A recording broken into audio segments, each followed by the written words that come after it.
D'ailleurs, il déteste le sport. Il préfère s'enfermer des heures au cinéma à s'esquinter les yeux. Enchanté, mais tout cela ne répond pas à ma deuxième question. Laquelle? Est-ce que c'est toi, John Wayne, ou est-ce que c'est moi? Ah bon, bien sûr, ce n'est pas avec ça que tu vas gagner ta vie, quoi. Me voilà. Et maintenant, tu vas m'écouter tranquillement. Bon, maintenant tu connais la recette. On va faire un top ultime du cinéma. Toutes les 2 semaines, je te propose 5 films que je vais classer. Il y a 2 semaines, on a fait les 5 premiers et aujourd'hui, on en fait 5 suivants, ce qui fera un total pour le moment de 10 films. L'objectif, avoir le top ultime du cinéma. Et cette semaine, nous avons droit à des épées en plastique, des culottes de lycéennes japonaises, un dîner, un robot et le froid. Et pour que tu aies un peu plus d'indices, voici le mash-up. Bon, voilà, on a regardé partout. Y a personne. Il y a eu une visite libre il y a quelques jours. Peut-être que quelqu'un a trouvé une clé dans un tiroir. Peut-être même qu'il est encore ici. Bernard, je suis là. Mais je voudrais savoir ce qu'il y a dans le coffre. Mais vous êtes fou, Robert. Je l'espère. Du fond de mon cœur, je veux espérer que je suis fou. Projetons-nous 700 ans dans le futur. L'humanité a déserté notre planète, laissant à une incroyable machine le soin de nettoyer la Terre.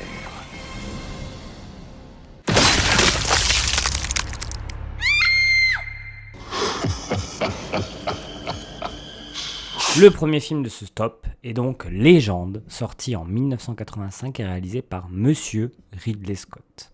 Et ça nous parle de Lily, jeune et jolie princesse, qui est convoitée à la fois par Jack, jeune homme proche de la nature, et par Darkness, véritable incarnation du mal qui ne rêve que de plonger le monde dans une nuit éternelle, en tuant les 2 licornes protectrices. Avec l'aide du lutin Gump et de ses acolytes Screwball et Tom Brown, Jack se lance dans une quête désespérée pour mettre fin aux agissements du démon et empêcher la transformation de Lily en créature perverse. Alors, ce film m'a laissé un petit peu de marbre. Déjà, il y a un vrai problème visuel où je le trouve assez kitsch, avec quelques outrances et un scénario très simpliste. En tout cas, c'est comme ça que moi je l'ai reçu. Alors c'est sympathique de voir les acteurs menés surtout par Tom Cruise et Mia Sara, mais c'est pas assez.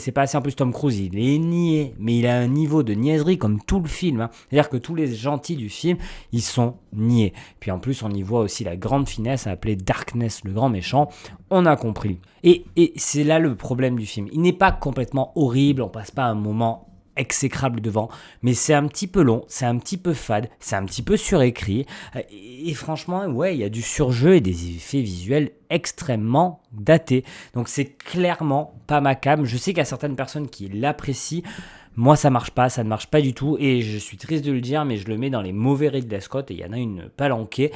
Ridley Scott, c'est quelqu'un qui est capable de faire autant Alien, qui est incroyable, que House of Gucci, qui est sorti récemment, qui est une catastrophe, et là je le mets dans House of Gucci. Si je devais quand même garder une scène, c'est la mort de la licorne, qui montre simplement tout ce qui est bien et pas bien dans le film. D'un côté, un bestiaire intéressant, avec un univers qui est montré, qui est pas mal, et quelques moments un peu drôles, et de l'autre, quelque chose d'ultra niais, une Mia Sara, mais what? Et qu'est-ce que c'est kitsch?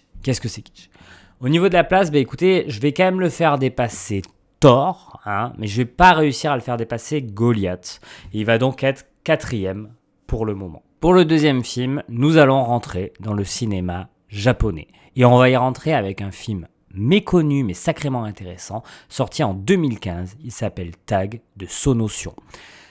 Pour une raison qu'elle ignore, Mitsuko est poursuivie par des démons qui l'obligent à voir tous les gens autour d'elle mourir et remourir. En tentant de les semer, elle se retrouve propulsée dans différents mondes, retrouvant incessamment les mêmes personnes, jouant des personnages différents. Donc, je suis quelqu'un qui a découvert un peu sur le tard l'œuvre de Sonotion, puisque le premier film que j'ai vu est The Forest of Love, qui est disponible sur Netflix, et qui, comment vous dire, m'a complètement retourné et donné vraiment envie d'explorer au maximum son univers. Sonotion, c'est quelque chose qui va dans l'extrême. C'est malaisant, c'est difficile à voir, c'est trash.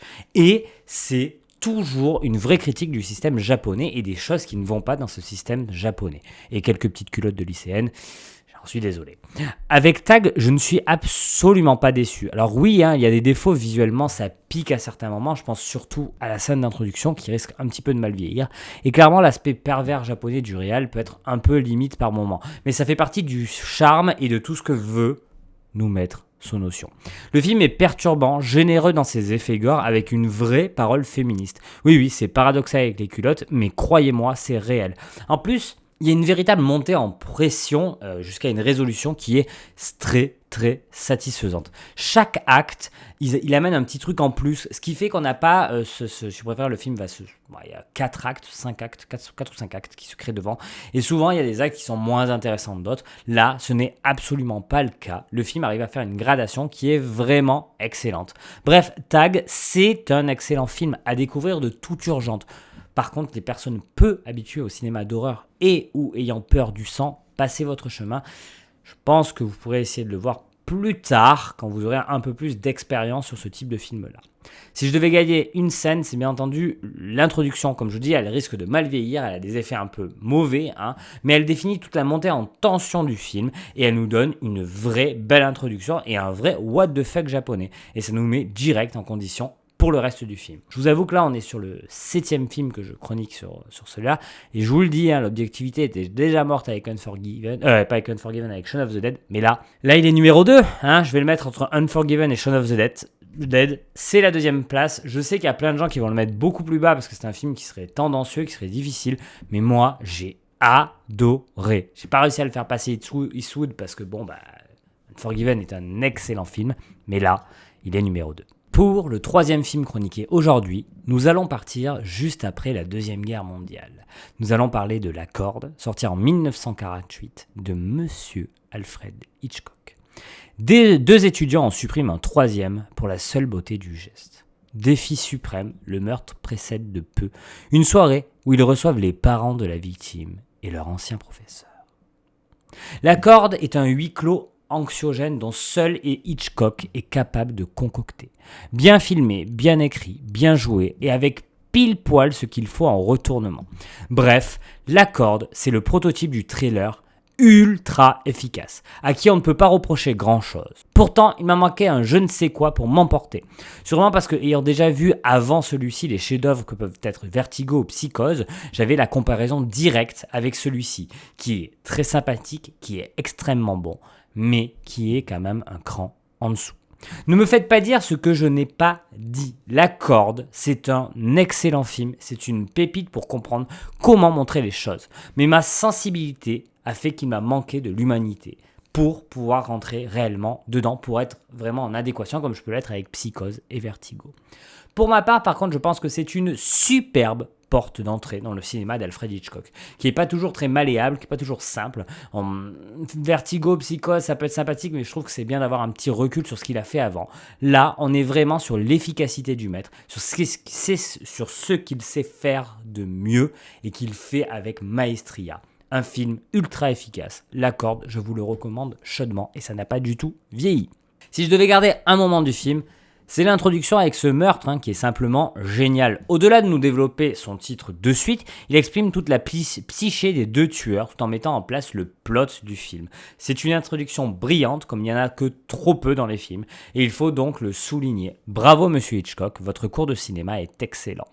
Pour ce qui est de la place, il va passer devant Shaun of the Dead. Clairement, je ne peux pas faire autrement. Il était pas loin de passer devant Tag et sincèrement c'est très difficile à classer les films comme cela parce que mon petit joujou du jour c'est Tag et je vais pas pouvoir faire autrement que de le mettre La Corde va être forcément derrière celui-ci, mais sincèrement pour tous les amoureux du maître anglais je comprends qu'il soit devant et ne vous inquiétez pas, un jour ou l'autre il y aura un autre film du monsieur et il prendra de belles places, sûrement devant tous les films qu'on a parlé jusqu'à maintenant. Cette semaine, c'est une semaine spéciale Pixar, en l'honneur de Buzz l'éclair, le film qui sort du studio Pixar, enfin un film studio Pixar qui sort au cinéma d'ailleurs. Donc, j'étais obligé quand même de vous mettre un film de Pixar. Et j'ai décidé de prendre un des films déjà qui m'a beaucoup touché et que je trouve très intéressant, Wall-E, sorti en 2008 d'Andrew Stanton. Wall-E est le dernier être sur Terre et s'avère être un petit robot. L'humanité a déserté notre planète, laissant cette machine nettoyer la Terre. Alors Wall-E, c'est un petit bonbon sucré qui fait extrêmement de bien. Intelligent, touchant et sacrément bien fait. Outre une introduction comme seul Pixar peut-être a le secret, où on voit quasiment pas de paroles, où on comprend ce qui se passe juste par l'image, elle me fait vraiment penser, pour moi, dans l'univers de Pixar, il y a 2 introductions qui sont phares, Wall-E et Là-haut. Mais, bon, même si Là-haut reste la meilleure, celle-ci est vraiment impressionnante d'humanisme et d'un attachement immédiat envers un personnage où, sincèrement, sans visuel, ne donnait pas forcément cher de ça. Et à l'instar du film Ex Machina, le travail sur l'humanisation du robot marche extrêmement bien et nous donne beaucoup de choses à réfléchir et forcément beaucoup de degrés de lecture. Bref, Wall-E c'est un très grand Pixar, j'ai pas grand chose d'autre à vous dire.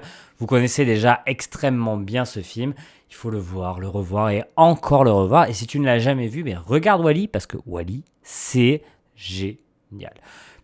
Pour juste faire une petite parenthèse, on a vu récemment que dès qu'il y a un film d'animation, c'est un peu relayé comme étant du sous-cinéma. Je trouve ça extrêmement triste, tellement on a la chance d'avoir des extraits de l'animation différente. Et Wall-E, c'est peut-être le fleuron de l'animation américaine, donc profitons-en. Si je devais penser à une seule scène de Wall-E, on passe forcément à l'introduction, mais j'ai envie de vous parler d'autre chose. Cette espèce de course-poursuite que vous avez dans le vaisseau des humains, qui rassemble toute l'ingéniosité du studio Pixar et de leur animation. C'est beau, ludique, drôle et sacrément prenant.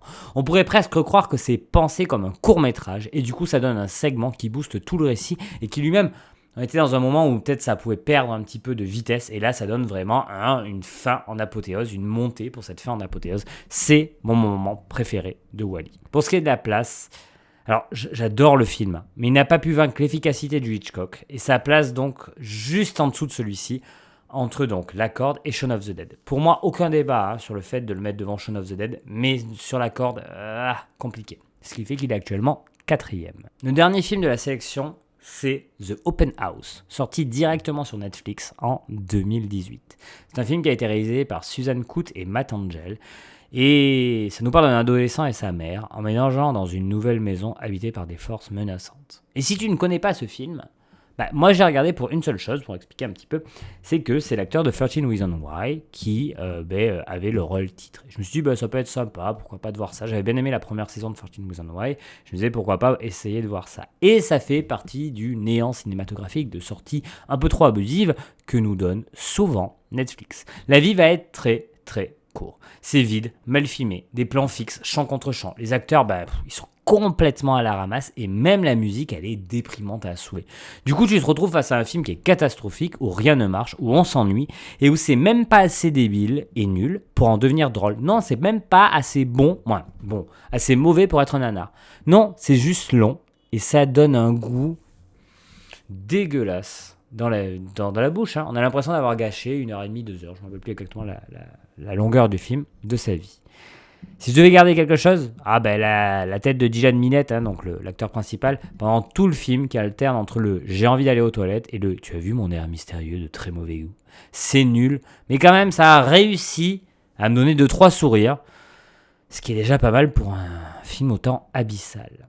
Bon, au niveau de la place, tu l'as compris, Ouais, il est dernier. Il n'y a aucun débat là-dessus. Mr. and Mrs. Smith et Thor sont largement mieux, c'est pour te donner l'abysse qui est ce film. Bon, j'espère que cet épisode t'a plu. On n'a pas encore réussi à voir Unforgiven, qui reste le numéro 1, et donc The Open House est notre nouveau dernier. On aura quand même eu beaucoup de changements au niveau du trio de tête, puisque maintenant c'est Unforgiven, Tag et La Corde. Au niveau du trio de fin, donc il y a The Open House qui arrive, mais toujours Mr. and Mrs. Smith et Thor qui restent à leur place. Ça reste quand même de plus en plus serré, de plus en plus intéressant. On a eu une très très belle sélection, moi je trouve, sur ça, qui va sur du film récent et du film un peu plus ancien et très diversifié. Et c'est ce que je veux vous donner avec cette émission. Je vais te donner donc rendez-vous dans 2 semaines pour redécouvrir encore une fois 5 nouveaux films. Et puis, passe de bonnes semaines. C'est déjà pleuré, c'est déjà pleuré. Oh, c'est agaçant à la fin.